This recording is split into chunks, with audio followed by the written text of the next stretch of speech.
Trump's tariff deadline, trade deals, economic impact. The White House is scrambling to finalize trade agreements before the critical August 1st deadline, just as the economy begins to feel the sharp impact of rising tariffs on prices. This situation is stirring a lot of debate and concern because these new tariffs, introduced by President Trump's unprecedented reciprocal tariff policy, are set to come back into effect this Friday, after initially being implemented in April. Although they were originally scheduled to restart in early July, the deadline was postponed to this coming Friday. But Trump has made it clear there will be no further delays. In a firm message posted on his social media platform this Wednesday, President Trump emphasized, "The August 1st deadline is the August 1st deadline. It stands strong and will not be extended. A big day for America." This underscores the urgency and firmness on the administration's part to enforce these measures, despite growing economic tensions. Just this week, Trump revealed a new deal with South Korea, introducing a 15% tariff on goods imported from there. In addition, he announced plans to impose a hefty 25% tariff on imports from India. But interestingly, he hinted that there might still be room for negotiation with India before the tariffs officially take effect.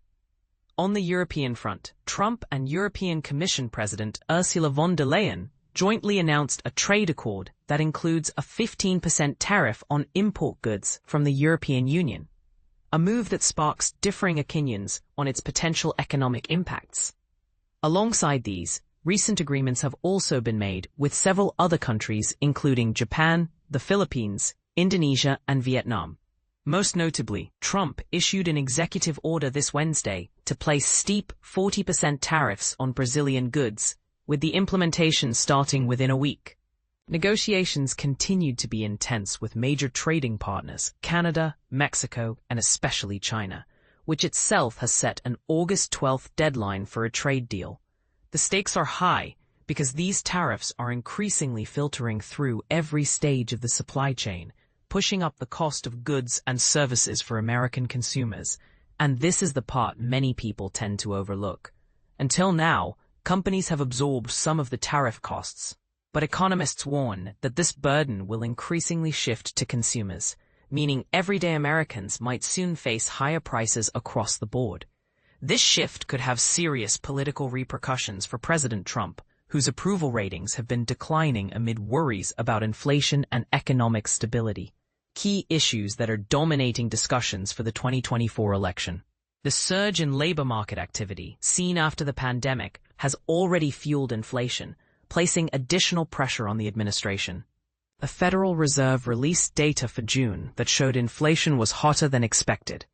Their preferred inflation measure, the Personal Consumption Expenditures (PCE) price index, jumps to an annual increase of 2.6%, up from 2.3% in May.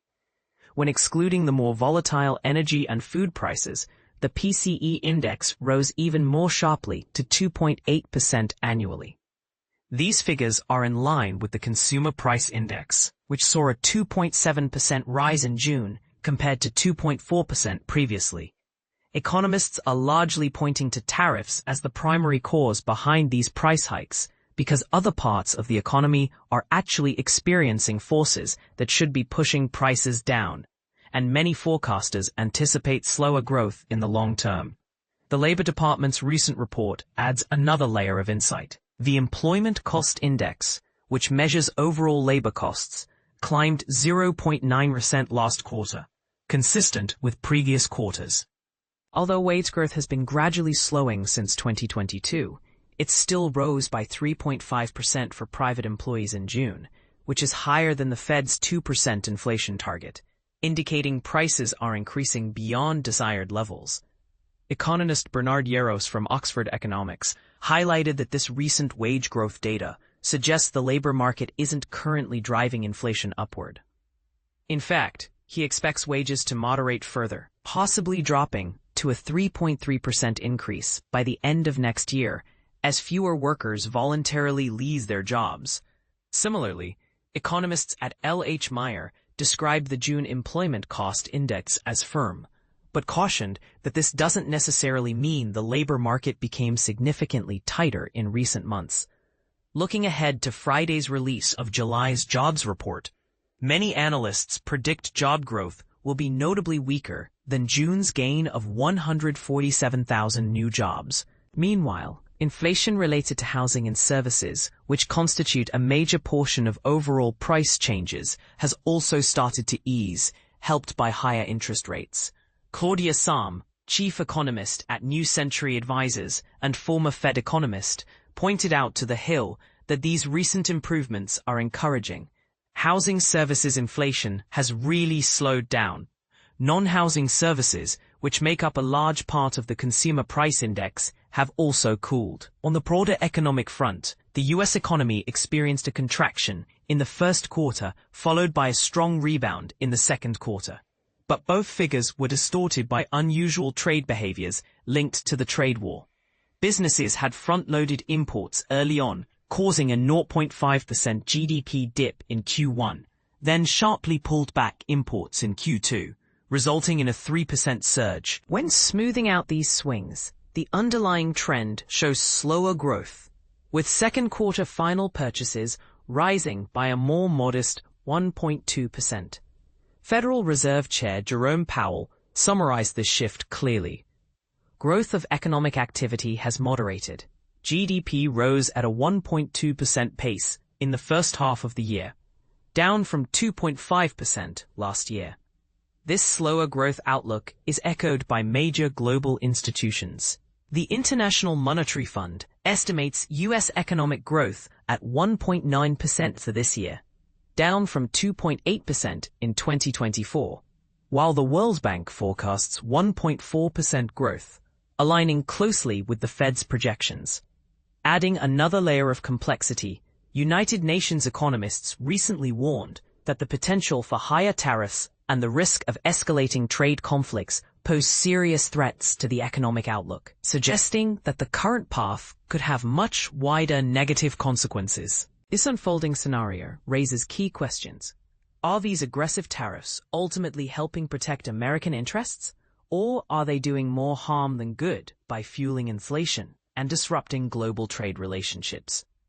Could the political risks for the administration outweigh the economic benefits they're aiming for? We invite you to share your thoughts. Do you agree with these trade policies, or do you see a different solution? The debate is very much alive, and your perspective matters. Trump's tariff deadline. What you need to know. The clock is ticking. Trump's trade deadline is just hours away, and the world is holding its breath. The fate of global trade hangs in the balance as the U.S. prepares to impose sweeping tariffs on countries that fail to strike a trade deal by the midnight deadline. But here's where it gets controversial.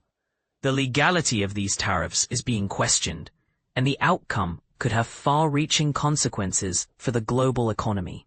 As the hours tick down, the Trump administration is engaged in a frantic last-minute push to secure trade agreements with major partners, but the uncertainty and compressed timetable are causing headaches for importers, customs agents, and federal officials alike. And this is the part most people miss. The human impact of these tariffs could be devastating, with the average American household facing added costs of $2,400 per year. So, what's at stake, and how will this play out? Let's dive in. The Trump administration has been working tirelessly to secure trade deals with countries around the world. But the pace has been slow, and many nations are still unsure of their tariff fate. The situation is pretty messy, with the White House struggling to clarify the final tariff levels and the mechanics of implementation. Meanwhile, Senate Democrats are railing against the administration's patchwork of tariffs, calling them a trade war on the American people. But Trump remains resolute, insisting that his reciprocal tariffs are necessary to restore America's economic sovereignty. As the deadline looms, the markets are on edge, with U.S. stocks closing out a solid month with a whimper. The Dow fell 330 points, or 0.74%, while the S&P 500 and Nasdaq also declined. The uncertainty surrounding the tariffs is weighing heavily on investors, who are bracing for an action-packed Friday. But here's the thing. The outcome of this trade saga is far from certain. The courts are set to decide on the legality of Trump's tariffs, and the ruling could have significant implications for the global economy. So what do you think? Will Trump's tariffs spark a global trade war, or will they succeed in restoring America's economic sovereignty? Share your thoughts in the comments below. As the world waits with bated breath for the outcome of this trade deadline, one thing is clear: the stakes are high, and the consequences will be far-reaching. The question on everyone's mind is, what's next? Will Trump's tariffs be the catalyst for a global economic downturn, or will they pave the way for a new era of trade cooperation? Only time will tell, but one thing is certain: the world will be watching with keen interest as this drama unfolds.